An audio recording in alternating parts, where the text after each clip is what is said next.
He is not here, he is risen, just as he said. Matthew 28 verse 6. Today, we celebrate the greatest miracle in history. The resurrection of Jesus. A moment that changed everything. Turning despair into hope. Darkness into light.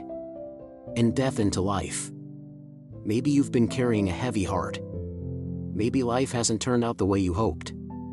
But Easter reminds us. Our Savior is alive. And because He lives, we can face tomorrow. With courage. With peace. With renewed purpose. Let's take a moment to pray. Lord Jesus, thank you for the cross. Thank you for enduring the pain, the shame, and the weight of our sins. And thank you for the empty tomb.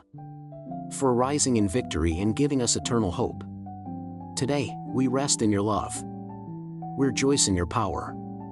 And we remember that no situation is too dead for your resurrection power. Breathe life into every weary soul listening.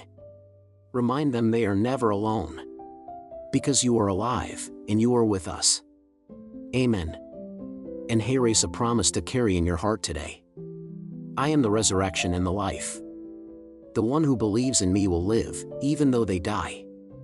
John 11 verse 25. Jesus conquered the grave. And because of that, there is always hope. Happy Easter. May His grace go before you. His love surround you. And His peace dwell within you. Amen.